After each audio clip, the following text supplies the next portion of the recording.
বাচ্চাদের মধ্যে জ্বর আসার কারণই সবচেয়ে কমনলি আমরা যেটা দেখি সেটা হচ্ছে ভাইরাল ইনফেকশন। আমাদের শহরে এবং আমাদের দেশে সবচেয়ে বেশি প্রবণতা যেটা সেটা হচ্ছে ভাইরাল ইনফেকশন। কয়েকটা জিনিস আমাদের মাথায় রাখতে হবে যে জ্বরটা কেন আসছে, কতটা আসছে এবং জ্বরটা কত দিন ধরে আসছে এবং জ্বরটা কতটা ক্ষতিকারক।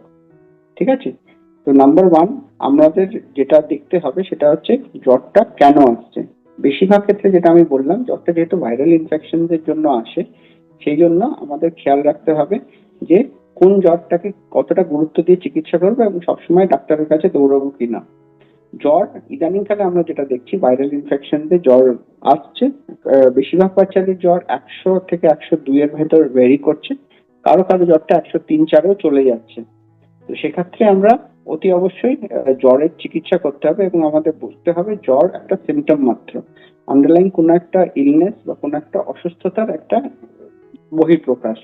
তো সেটার জন্য আন্ডারলাইন ইলনেস যেটা আছে সেটার চিকিৎসা করতে হবে। যে যেহেতু বেশিরভাগ ক্ষেত্রে ভাইরাল ইনফেকশনসটা জ্বরের জন্য দায়ী এবং আমরা জানি যে ভাইরাল ইনফেকশন বেশিরভাগ ক্ষেত্রেই সেলফ লিমিটিং হয়, মানে নিজে থেকেই কমে যায় 3 থেকে 4 দিন, ম্যাক্সিমাম 5 দিনের মধ্যে। সেক্ষেত্রে আমরা খুব বেশি ওয়ারিড হব না, স্পেশালি ফার্স্ট 2 থেকে 3 দিন যদি না কোনো ওয়ার্নিং সাইন্স থাকে। প্রথম 2 থেকে 3 দিন আমরা জ্বরের চিকিৎসা করব স্পেসিফিক্যালি প্যারাসিটামল জাতীয় ওষুধ দিয়ে, যেগুলো রিলেটিভলি সেফ। পেন কিলার্স বা আইবুপ্রোফেন জাতীয় ওষুধ বা মেফেনামিক অ্যাসিড জাতীয় ওষুধ আমরা চেষ্টা করব অ্যাভয়েড করার। আহ, এবং জ্বরটা যদি অতিরিক্ত মাত্রায় বেশি হয় সেক্ষেত্রে একটু স্পঞ্জিং করিয়ে দেওয়া, একটু ঈষদুষ্ণ জল বা লিউকোয়ার্ম ওয়াটার দিয়ে বা কলের জল দিয়ে স্পঞ্জিং করে দেওয়া যাতে জ্বরটা স্বাভাবিকের মধ্যে থাকে। আহ, আমরা এই মোটামুটি আমরা সবাই দেখি সবার বাড়িতেই এখন এসি আছে। মোটামুটি 26 থেকে 28 ডিগ্রির মধ্যে এসি চালিয়ে রাখার চেষ্টা করবো, হালকা করে ফ্যান চালানো যেতে পারে।